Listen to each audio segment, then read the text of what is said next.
Today's topic is names for fictional characters. And if you've got 5 minutes, I've got 5 tips to help you find the best names for your characters and have a little fun doing it.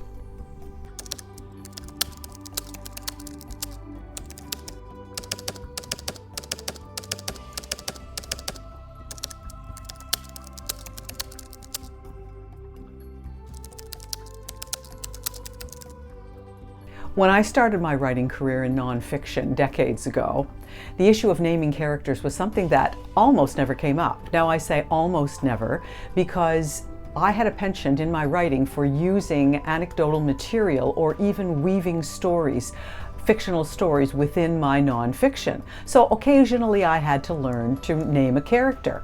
Later on, as I evolved my writing career and began writing fiction in a big way, naming characters became extremely important. And it's a topic I think that perplexes lots of young new writers, or even older new writers. So the question that we're going to face today is, what in the world do you name all those characters in your novel? Now, it doesn't matter whether you're writing epic fantasy or contemporary romance. The names that you give to your characters are going to have a significant impact on how those characters relate to your readers and how your readers can relate to those characters. Interestingly enough, I think it also has an impact on how you, the writer, interact with your character as you're writing.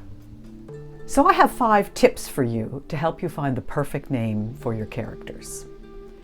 Tip number 1, begin the process by considering your genre.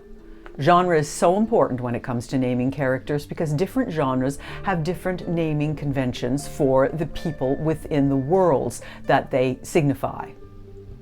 For example, if you're writing fantasy, your characters are probably going to want to have otherworldly names. If you think about J.K. Rowling's Harry Potter books, which are sort of among the most famous of the fantasy books in recent decades, think of some of the names of her characters. How about Albus Dumbledore? And then there's Severus Snape. Now think about those names and then think about writing a contemporary romance. You would hardly call one of your characters Severus Snape. In a contemporary romance, it might be a bit off-putting for your particular readers for that genre. So think about genre first before you do anything else.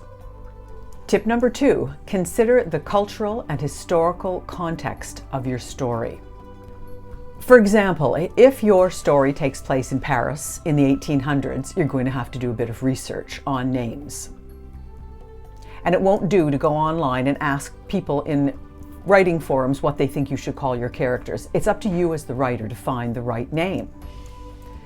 If your character is of Irish Catholic extraction, if your character is Muslim, if your character is Jewish, all of those cultural contexts and cultural norms are going to have an impact on what you will call your characters.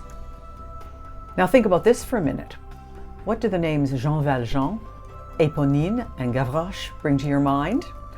They possibly could bring to your mind the 1800s in Paris, because those are the names of characters in Victor Hugo's novel Les Misérables.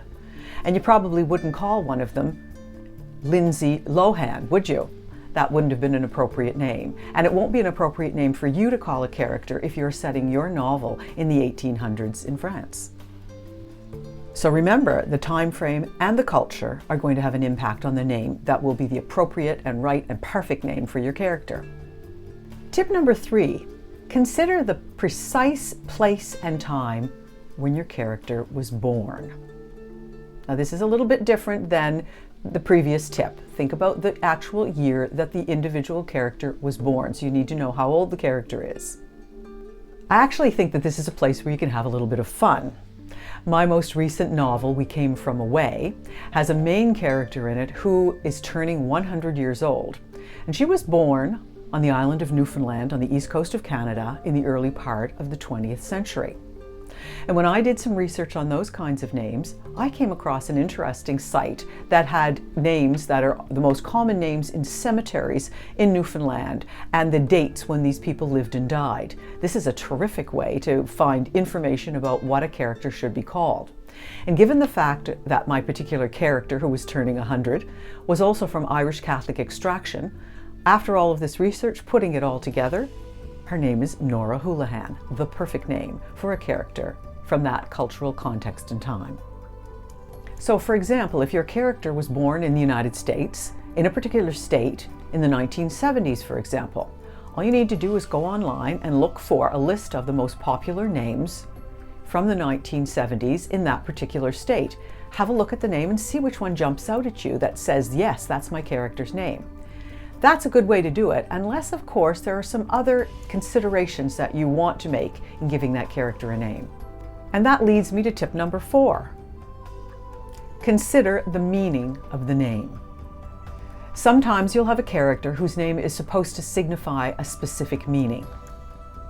You're going to have to do some research on this, and you're going to have to also consider whether or not that character's parents may have wanted to give a particular message with the child's name. Back in the 1960s, for example, there was kind of a hippie movement, a hippie penchant for giving babies names of the first thing that the mother saw after the child was born.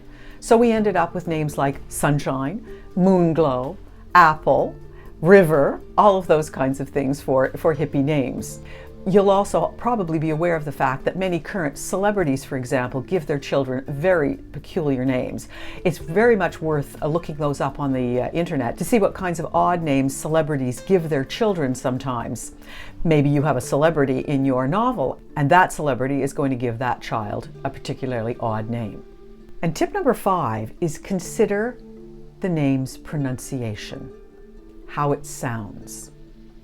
Now this may sound very unusual to you. What difference does it make what the pronunciation of the name is or how it sounds?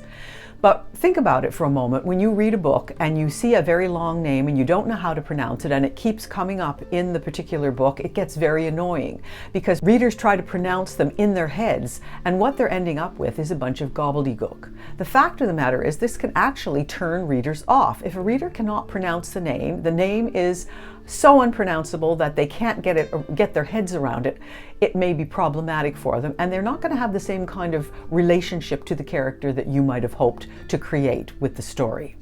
I have a bonus tip for you. Try not to have too many characters that have their names that start with the same letter or the same number of syllables. It can happen. It happened to me in a recent book.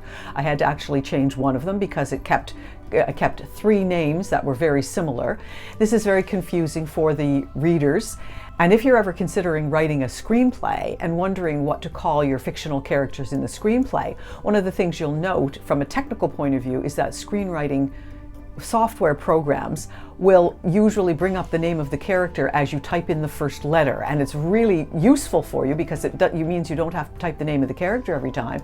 But if you have 3 characters whose names all start with the same letter, you're going to have a problem. The bottom line is naming characters is actually a lot of fun. Finding the exact right name and then living with that character and knowing that character's name is going to be very fun for you as a writer. So do a little bit of research, give some consideration to these tips, and have fun writing. Talk to you soon.